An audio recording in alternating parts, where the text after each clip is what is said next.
Siang. Pertama-tama mari kita panjatkan puji dan syukur kehadirat Tuhan Yang Maha Esa, di mana atas berkat karunia kita dapat berkumpul di kelas yang kita sedang ini. Yang kami hormati Bapak dosen pengampu kami, Bapak Edi Syahputra, SPD, MPD, dan yang saya sayangi teman-teman sekalian. Perkenalkan, kami di sini sebagai kelompok 2 ingin mempresentasikan tentang sistem peredaran darah yang dibawakan atas saya sendiri, Riza Agita dan saudari Madani Gajah.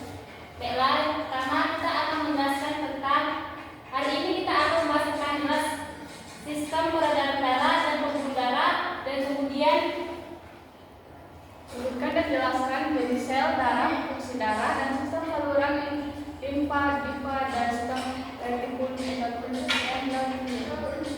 baiklah, yang pertama sistem peredaran darah manusia.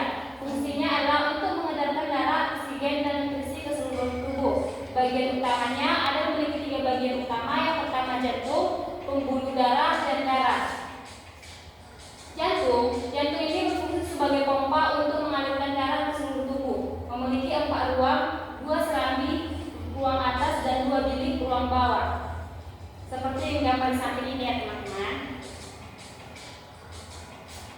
Selanjutnya itu kita akan membahas tentang jantung. Yang pertama, serambi kanan menyerap darah yang membawa karbon dioksida dari tubuh bagian atas. Terus lanjut ke yang kedua akan menuju ke paru-paru kiri. Yang kedua yaitu darah masuk ke balik kanan dan dibawa menuju ke paru-paru. Tempat oksigen menggantikan karbon dioksida, seperti gambar sampingnya. Selanjutnya jantung bagian ketiga itu darah yang membawa oksigen dari paru-paru masuk ke serambi kiri. Yang keempat, darah dipompa ke bilik kiri dan memulai perjalanannya lalu ke seluruh tubuh. Kemudian ada darah, mana darah adalah cairan khusus yang sebagian besar terdapat di dalam pembuluh darah. Darah memiliki 4 komponen utama, yaitu sel darah merah, sel darah putih, trombosit, dan plasma. Di mana jenis-jenis darah ini, yang pertama sel darah merah itu membawa oksigen, nutrisi, dan partikel sisa. Yang kedua ada sel darah putih, ini berfungsi sebagai melawan penyakit dan melindungi tubuh dari infeksi. Kemudian yang ketiga ada trombosit, ini berfungsi berkumpul di lokasi cedera dan membantu proses pembekuan. Dan yang keempat ada plasma, yaitu cairan berwarna kuning pucat, tempat komponen lain mengapung di dalamnya. Selanjutnya yaitu fungsi darah, yang dimana satu mengangkut oksigen dan nutrisi ke jaringan, yang kedua mengangkut sisa metabolisme ke organ ekskresi, yang ketiga menjaga kestabilan tubuh, yang keempat melawan infeksi melalui sel darah putih dan antibodi, yang kelima membekukan darah saat melalui trombosit. Kemudian ada pembuluh darah, ini adalah tabung atau saluran yang membawa darah ke seluruh tubuh kita. Ada 3 jenis pembuluh darah, yaitu vena, arteri, dan kapiler. Ukuran dan strukturnya berbeda-beda.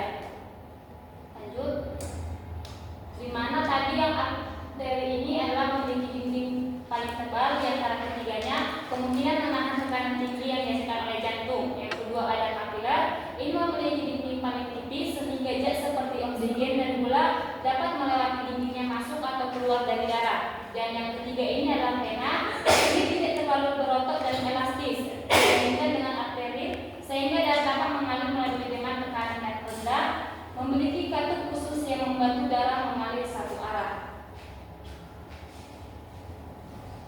Selanjutnya itu pembuluh darah. Masing-masing jenis pembuluh darah memiliki peran unik dalam sistem peredaran darah, yaitu arteri membawa darah keluar dari jantung. Yang kedua kapiler, yang dimana membantu pertukaran zat di antara darah dan jaringan. Yang ketiga yaitu vena membawa darah kembali ke jantung. Selanjutnya itu sistem saluran limfa, yang dimana mengangkut cairan limfa kembali ke darah. Yang kedua membawa lemak hasil pencernaan dari usus ke darah. Yang ketiga yaitu berperan dalam sistem pertahanan tubuh, yaitu kelenjar getah bening, limpa, dan tosil. Berikutnya ada sistem retikulum endothelium. Ini adalah jaringan fagositik atau makrofag dalam hati, limpa, susunan tulang, kelenjar getah bening. Berfungsi dari sistem retikulum endothelium ini, yang pertama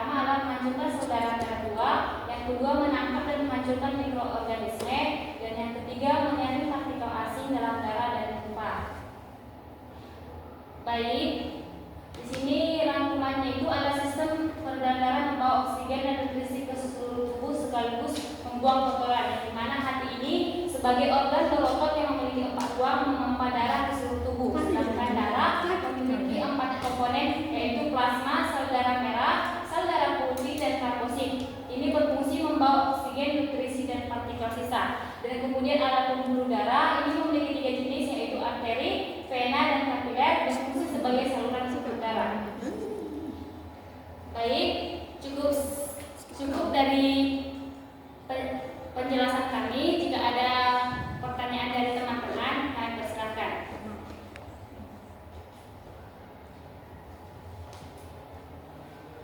Tanya dulu, jangan sedikit aja.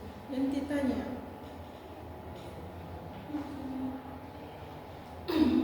Baiklah, kepada saudari Ani kami persilakan. Warahmatullahi wabarakatuh. Waalaikumsalam warahmatullahi wabarakatuh. Terima kasih kepada kelompok saudari Rija dan saudari Rahmadani telah mengizinkan saya untuk bertanya, yang dimana pertanyaan saya itu bagaimana jika seseorang itu mengalami kekurangan sel darahnya.